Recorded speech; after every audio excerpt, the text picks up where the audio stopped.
Okay, and welcome to another edition of the Psych Monologues. I'm Dr. Ray Mitch, your host. If you're just checking this out for the first time in the new year, you may have made one of those interesting resolutions, which I think are a waste of time, personally. Resolutions to check out some new podcasts in the area that you have some interest or whatever. Thank you for joining us. What you're joining is, and you may have gotten referred by somebody you know or whatever, but the Psych Monologues itself is a podcast exploring the intersection of faith, psychology, and spiritual formation. Again, in a lot of cases, at least in the Christian world, we don't really connect those things up. Faith and spiritual formation, absolutely, without a shadow of a doubt. But psychology is looked at the best with a wary eye, at the worst as an antagonistic ideology set against our faith. Now, it depends on what kind of psychology you're talking about, and I think we've got to keep that in mind. You may not know anything other than what you've heard or from the pulpit or anywhere else. So be that as it may, the Psych Monologues is trying to meet at this intersection and invite people into some kind of dialogue about it. So the podcast itself is an outgrowth of an organization called SGI, or Stained Glass International. And the mission of Stained Glass is to equip, encourage, and empower the next generation of Christians to live authentically in relationship to Jesus and others and themselves. So basically, if I were to boil it all down to what it is we're trying to do with SG International, I just refer to SGI because it's just simpler, is what I call the outpost for the heart. Excuse me. Outpost for the heart. And I mean, think about it. If you're in a culture that is pressing you one way and you're resisting it or whatever, oftentimes we're looking for an outpost where we can take our armor off and have a conversation and talk about the things of the heart. That's where ordinary courage lies. That's where we find ourselves, really, in a lot of ways. And I can't present myself to someone else if I don't find myself or know the self that I have. So Outpost for the Heart is not a place just to have a bitch session. It's not a place for that. It's a place to share stories of what we have, what our life experiences are. That's really about it. It's not necessarily, and this is key, okay? Because whenever I say necessarily, people tune out. But it's not necessarily a problem-solving thing. Okay, so what can I do? As much as it is to create a context where I'm safe enough to talk about the things that I otherwise edit out in the world out there, if you will. So in Scripture, it also often uses something called parallelism. And I'm using that same thing in terms of what we're trying to accomplish here for SGI, and that is Outposts for the Heart and Communities for the Soul. And there's been a huge emphasis in a lot of ways into the body and what goes on in the body and neurology or neurological function and everything else. And we end up emphasizing that to the exclusion of the larger person that we're talking about. And that's really what Psych Monologues is trying to engage some kind of conversation that is broad enough and willing to handle the tensions between the body and the soul having an equal standing, not a lesser standing, to the body.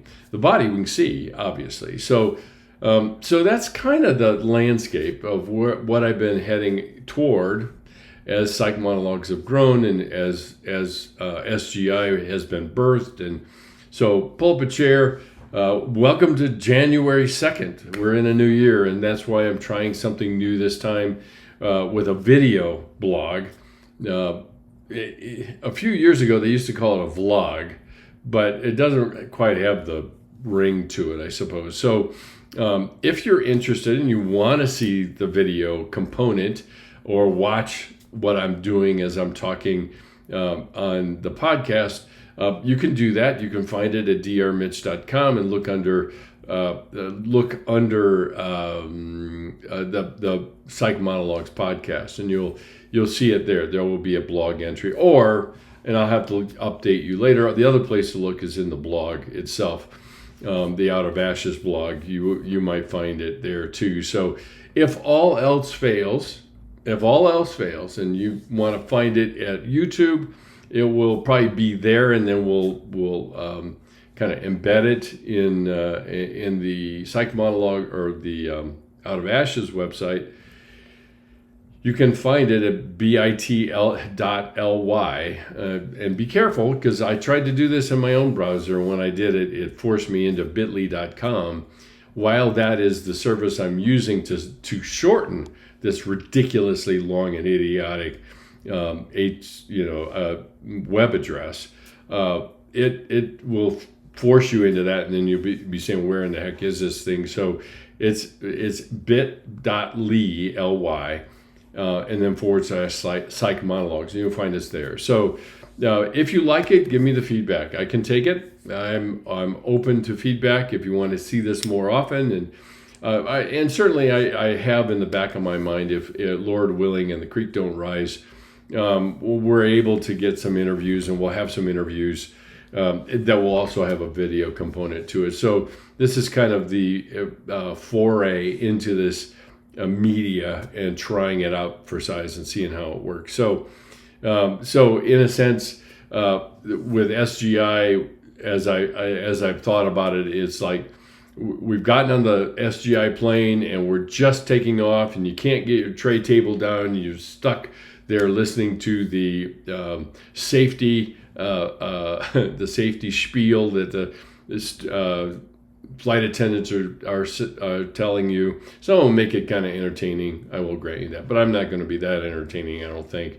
But all that being said, we're not at flying altitude yet. There are plenty of things that we're trying to get in place so that this just is a more full-featured, valuable place for you to show up and listen to things that hopefully matter to you, and that's really what it's all about.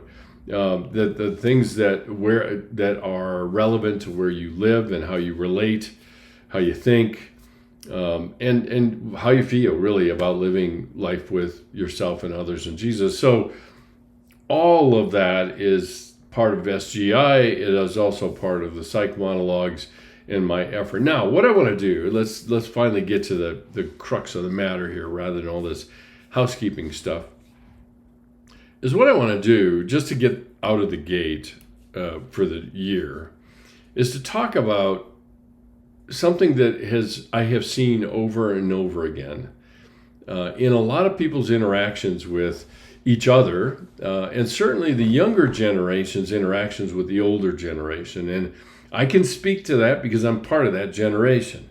And in a lot of ways, because I teach at a university, I feel a little bit like I'm straddling two worlds in a lot of ways, because I hear what the younger world, if you will, is throwing bombs at the older set about things like not listening, or things like pontificating, or being dogmatic, or whatever.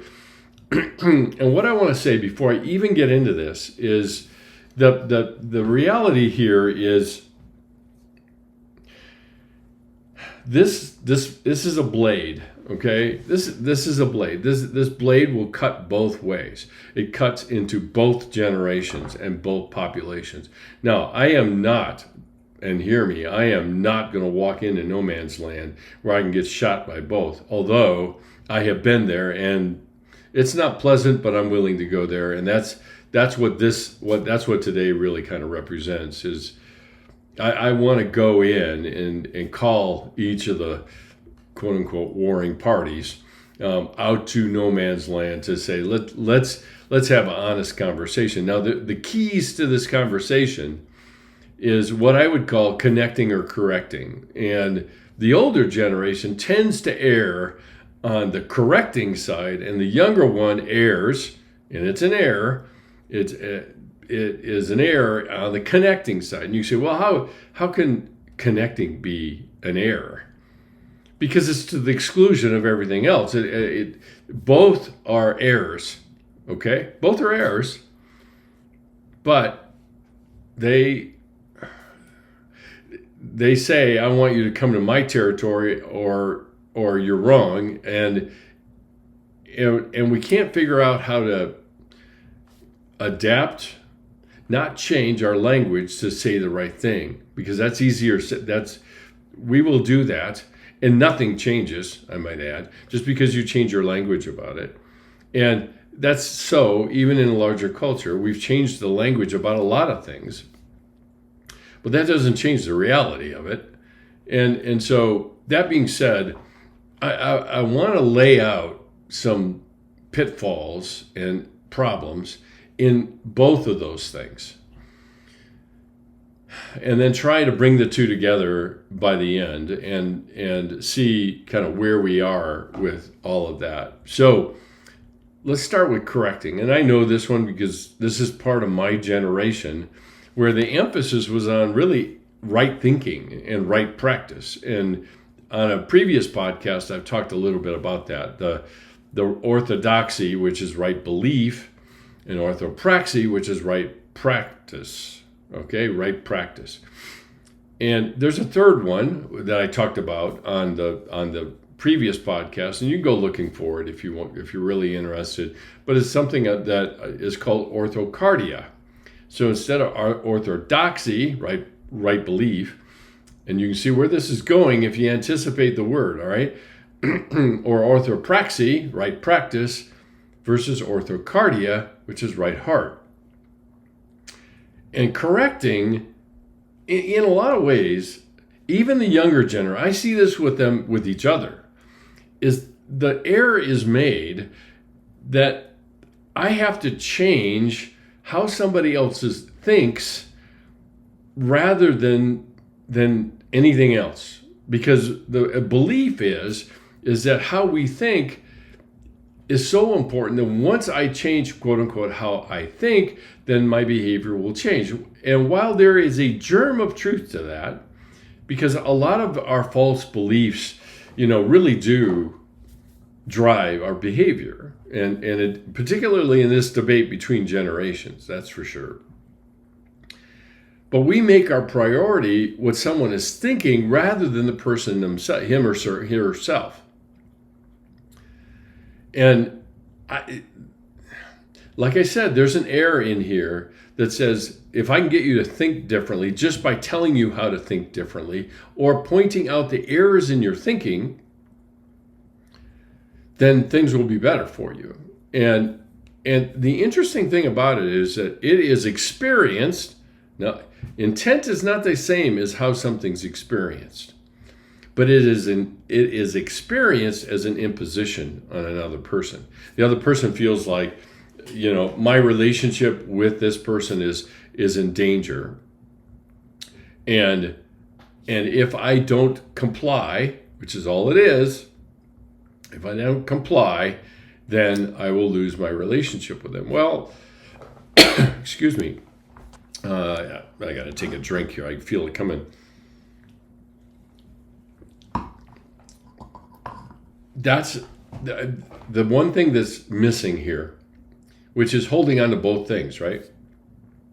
Is the essence of relationship. And one generation gives lip service to relationship. That's the correcting generation, if you want to put it that way. And the other generation puts the emphasis on relationship. And that's, so one puts the emphasis on truth and thinking rightly and all of those sorts of things. And the other generation puts all the emphasis on relationship. And that's really all that matters. Truth is kind of secondary. And when you have that, you have a war on your hands. And it turns into a lens in terms of how they see each other.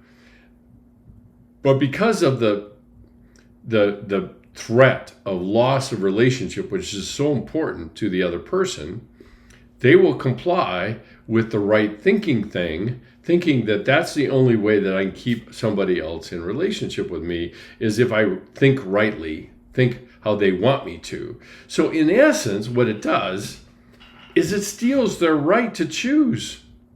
So when I'm so busy trying to tell somebody how to think, and they're connecting it up with the relationship, then they're going to value the relationship over the thinking, and they will comply and say the right thing and look the right way, but not be really all in when it comes to the nature of the connection. So they split themselves. Now, the way this correcting thing works is that it is experienced as insensitive and not really caring what the other person experiences. Not really caring at all. And that's a problem. Now, again, we tend to argue against one or the other of these positions from the extreme, because I can hear even some people in my generation saying, yeah, but if I emphasize how the person experiences something, then they'll never come around to the truth. Well, maybe. You don't know that. I don't know that. And the reality is the truth really changes people when they choose or even discover it, rather than be told it all the time. Now, I'm not saying, again, we can argue from the extreme and say, yeah, but that means you'll never tell them anything. No, I'm not saying that at all. But I better have some relational capital in my back pocket if I am going to point out, because we don't speak the truth, we speak to correct an error. And that's a different thing. There is such a thing as embodied truth. Like how I relate to somebody is embodied truth, right?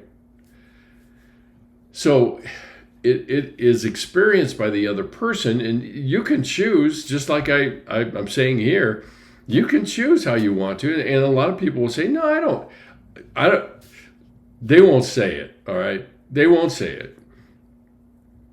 But I don't really care about the relationship. I just care that I speak the truth right. That's all. So it's about them and speaking the truth rather than hearing and validating and connecting with the other person and then being able to speak the truth. Which, by the way, I might add, was one of the primary, it wasn't the only one, but one of the primary methods that Jesus used in connecting with people. He connected with them relationally. Think of the woman at the well. He strikes up a conversation with her, and he doesn't start with, I'm the Messiah, you need to worship me because I know what you're thinking and I know what kind of life you've led. He doesn't lead with that. He just simply makes a simple request. Can I have some water? And out of that conversation, because he knew that he was pushing the envelopes of social convention by asking a woman in Samaria, a Jew, asking that of a woman in Samaria at high noon, or the heat of the day, for a drink of water.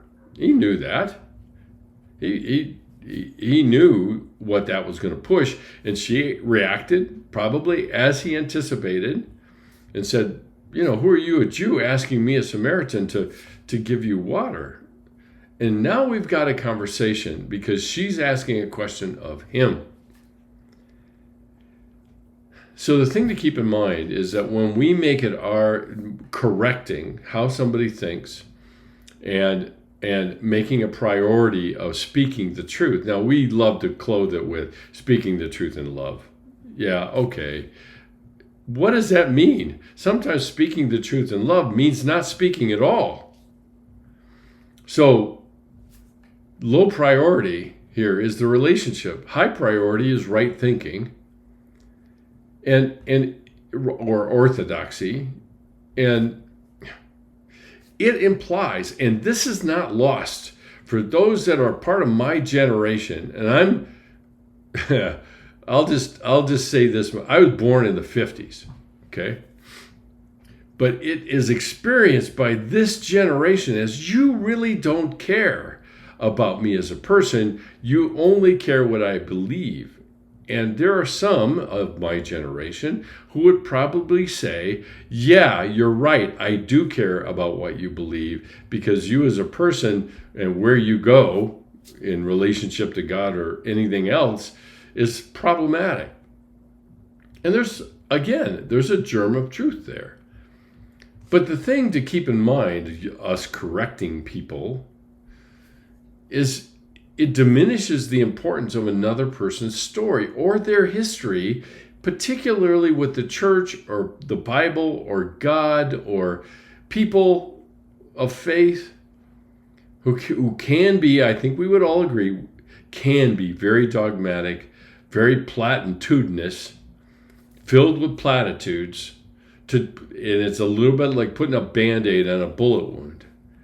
And we feel it as a bullet wound, and they say it's just a scrape. And that may not be fair, but tough. Am I going to live by how they see the world, or am I going to impose my view of the world on them? And if I impose my view of the world on them, are they really changing, or are they just simply complying? And what do I want? What do I want? So it also implies that what they believe is ultimately more important than their relationship with the church or with Jesus. Now, again, this can create a lot of angst, if you will, in the older generation, because it's like, yeah, but what they believe is their relationship with the church and is their relationship with Jesus. And to that point, I would agree. I would agree. But how do we want to relate is the question. And this is the challenge, particularly of the people of my generation. Because we were taught, and I will speak because I lived there. I was in the crux of it all. We were taught to believe rightly, and that would lead to changed behavior. But I think if we were honest, it never really accomplished that. A lot of it did. See, I'm making qualifications all the way through. I can feel myself doing that. Because if we're going to paint things in black and white, all or nothing, then we will not capture the fullness of living life as a human. Because it's not as simple as that. Now, you might want to make the world that simple, and that's fine. You can. But I would dare say you probably don't live that way. You probably live in the tension of the middle, if you will. I call it the messy middle. And we live there. And we're always saying, well, I don't know how to make this decision. What kind of wisdom do I need to understand this? I don't have enough to make it, and I got to get more, or whatever, whatever that is. So let me turn my attention to the connecting piece. So what about connecting, you ask? It's a good question. Thank you for asking it. But it places a priority on understanding rather than on any kind of fixing or problem solving. And it assumes that everything rides on getting someone's thinking right. And so in this case, the priority is understanding rather than problem solving. And the connection piece of understanding where somebody's coming from is key to not just the goal of getting them to think right. If it is, then we're back to correcting. I've just taken a longer path. That's really all it is. But is connection enough and important enough for us to settle, if you want to put it that way, settle on the connection piece and nothing else? Nothing else. And is the person then free to choose, because they're now in connection, in relationship with me, and they see how I live life, to then ask the kinds of questions that perhaps give me the opportunity to spend some of the relational capital I'm talking about in order to talk about the truth and what drives my decision making. So connecting is really, everything is about the relationship. And I'll tell you, the dirty little secret, I think, that comes from being a counselor for as long as I have. And when we hit 2020, it was 40 years for me. And, and you know, I didn't have, and I still don't, because I still do some counseling, but I really didn't have the luxury. And I know some counselors do, or they don't have the luxury, but they take it.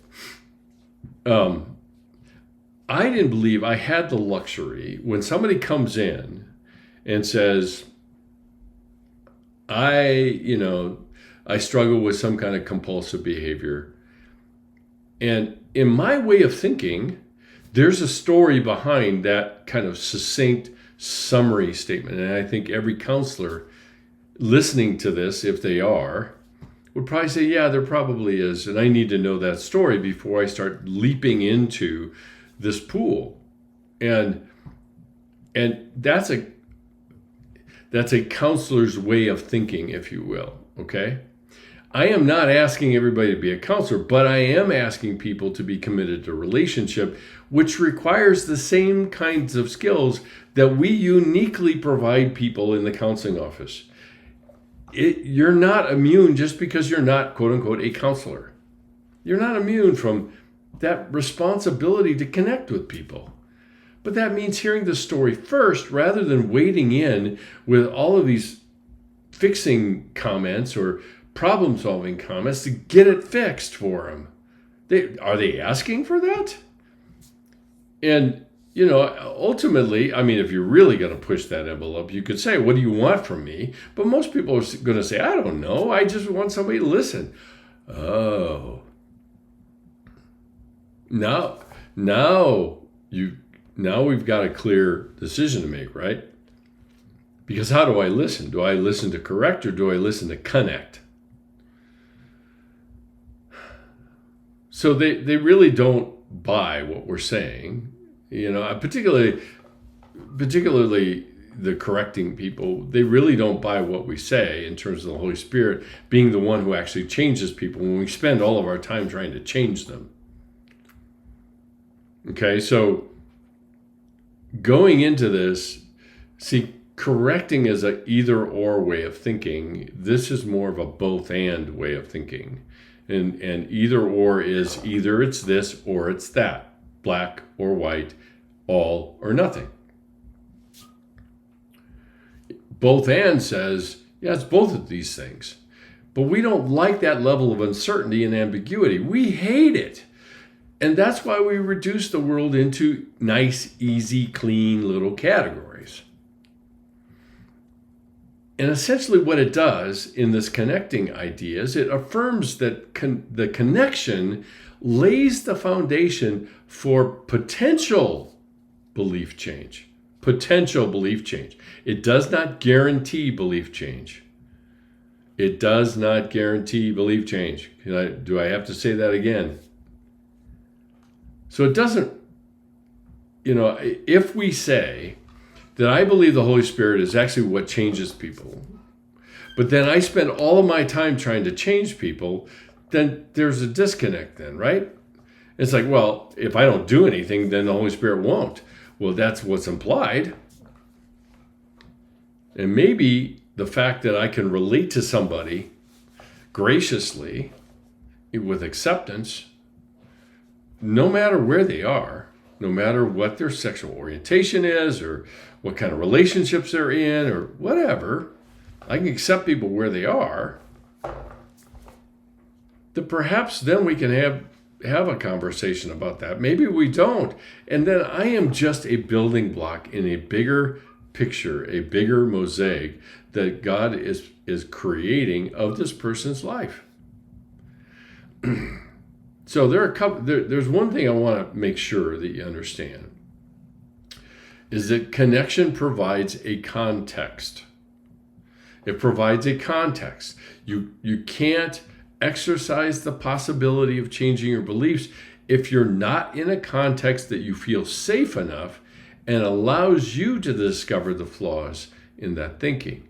See, our stereotypes are never changed if we never push into people that are different than us, that we have stereotyped into a nice, clean category. And we won't confront that. And I have seen this time and time again, even in the groups that I run at CCU, because students have concepts just like everybody else does. They have stereotypes about people, and then they find themselves in a group with the person and being challenged to open their hearts to one another. And they say, I'm not going to be vulnerable with people I don't even know. Okay, then don't. But eventually they do. And it's because they've been given the permission to say no. Because if I give somebody the permission to say no, then they're also free to say yes. And so I have to provide some kind of context that provides an environment for the person to wrestle with the hurt and anger of not being met, in not being met and being corrected. And that's what often happens. See, the reality is, is everybody comes to this conversation with a lens. Everybody comes to this conversation with conclusions. And a lot of those conclusions are driven by hurt and anger. A lot of them are. Hurt and anger over not being listened to. And ironically, the connecting people is hurt and anger over not being listened to. Ironically. And so connection, the relationship we have with one another, which connection is at the most basic level of how we're wired, because connection is the fabric of community. And so it ultimately provides a place where one can admit and look at the anger and hurt and what's driving even their theological stance, rather than any kind of thought through critique of the church and the people who populate it. You know, this is the dirty little secret that everybody nods their head and says, yeah, I know. But the church has been flawed from the very beginning. From the very beginning. Why? Because it's populated with humans. And there's always been these kind of debates and misunderstandings in younger generation, older generation, and it's always been this way.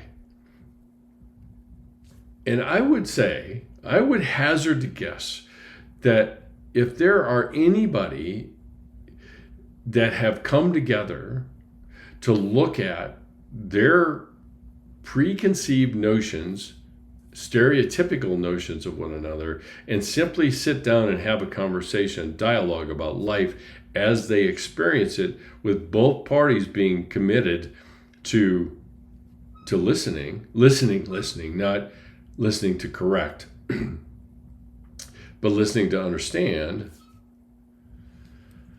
I would hazard to guess that some of the major reawakenings in faith occurred by that kind of context, if you will.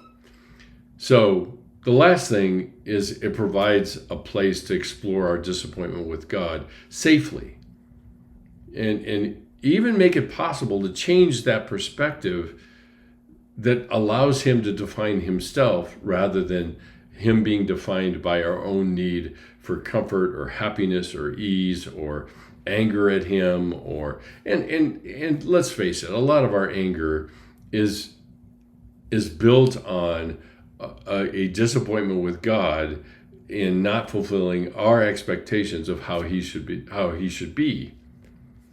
And I can tell you from a long history, I'm now pushing 50 years in the faith, and there's a long history of I did it one way. I did it.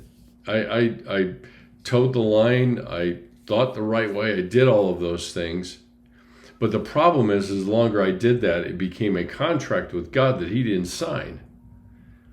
And I created images of who God was that wasn't consistent with how he reveals himself.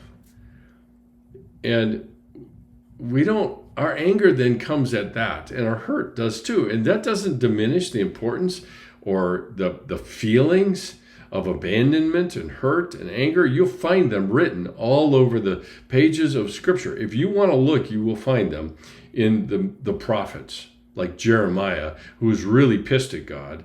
Read Lamentations. Why is it called Lamentations? Because it's the lament over the loss of his people and God not coming through like he thought he should.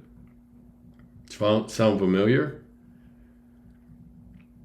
So what? I mean, okay. So what? I mean, now that we know. And a lot of times the things that I feel, even as I go through the podcast and talking about these things, is I make you aware of a variety of things. And the unfortunate part is oftentimes we draw it in and we say, yep, that's what it is. Yep. Oh, that's a good point. Blah, blah, blah, whatever. And then we dust off our feet and move on. And nothing really changes. And that's what the so what part of this is, right? Because the challenge is you can have somebody that is in the connection side of this argument who is of the older generation. That would be me. I emphasize that. I don't emphasize that to the exclusion, for all of my correcting friends, to the exclusion of the truth. I'm not. At any given point in time, it looks like I am. But I always have a clear understanding in the back of my mind about if I don't build this bridge very well, then I am going to fall through into the abyss after it when it breaks. When it breaks down. And it will. Oh, it will. Been there, done that, got the t-shirt and went home. Multiple times, actually. Because we love to solidify and make certainty on our contracts with God is that way of creating certainty. And the funny thing about certainty is I may get certainty, but I've lost trust. Because I don't need to trust if I've got everything figured out and certain. I don't have to. And so, living in the ambiguous, some would even say, and I would agree, living in the mystery of what I don't know, which is a lot, actually, might actually prompt an act of trust rather than demanding certainty in order to move forward. Now, the one thing about certainty is it always provides what it guarantees. And you say, well, that's why I like that.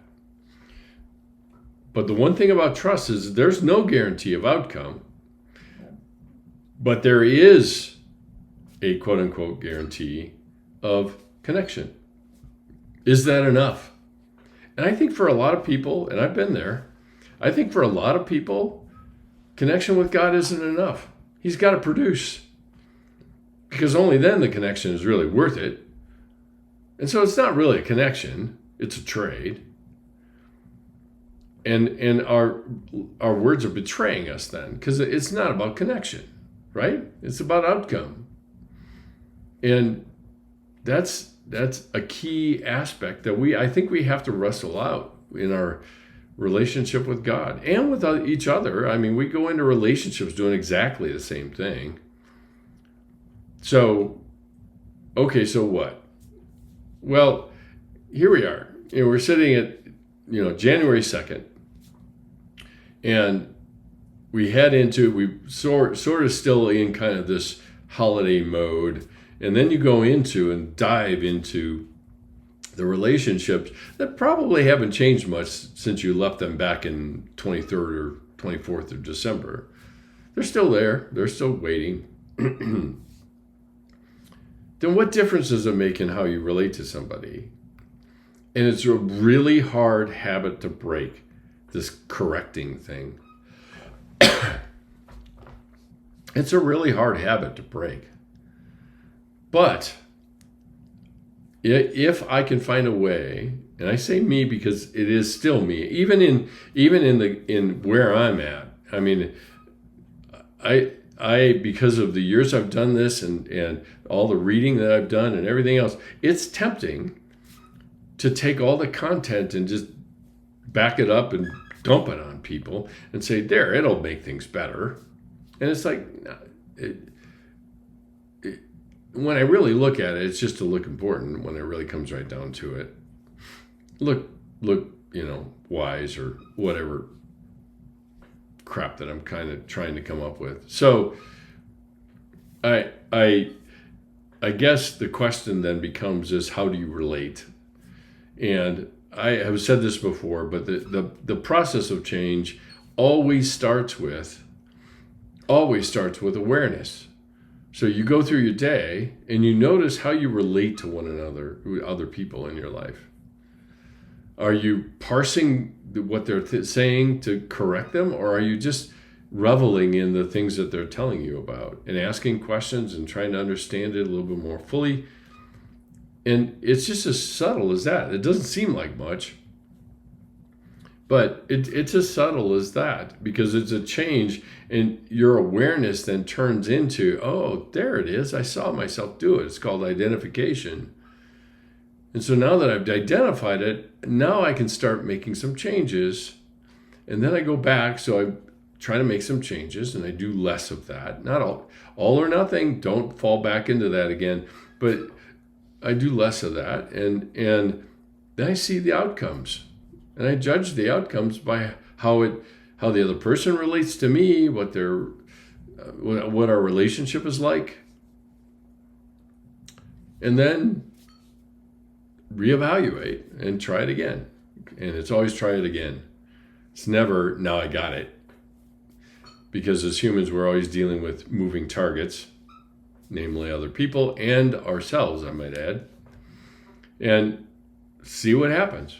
I'd be curious to hear what happens if you notice that propensity of yours. So, okay, so that's it for today. Some words of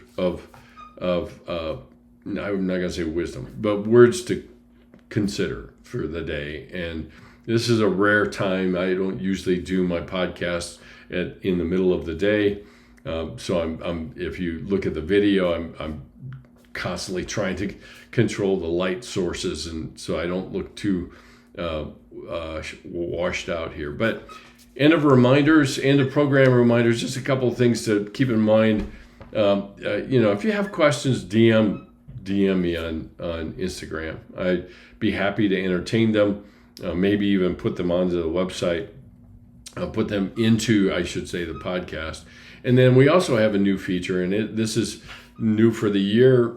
It will remain, but you can subscribe and be notified of any new content on the website. But the only way you do that is by subscribing. We're not going to use your email address. We're not going to hit you up with anything, other things other than just simply the subscription to the website and hearing about new content that comes up. So please sign up on that. There's a little pop-up window that shows up on the Out of Ashes. Coming up in the near future, we're going to be launching the SG International website, and so you'll have two places to visit. Probably your base of operations will be SG International. Out of Ashes is going to become my personal website, and so you can get my books and you can look at videos and other things that I'm producing. But SG International will be for most of the activity coming out of Stained Glass International. So you can follow us on any of the three social media outlets: Instagram at the Psych Monologues, Facebook Ray.Mitch, and then LinkedIn Dr. Mitch. So some of those are going to change, and I will keep you appraised as we change them and move over into a full identity, if you will, of SG International. With the podcast, if you like what you've heard, review about it and sign up and subscribe. We can be found on any of the platforms that you listen to podcasts on. That includes Spotify, iTunes, Amazon Music, iHeartRadio, any of those. And then the blog, like I said, I think this video blog is going to show up on the blog. I don't know that for sure.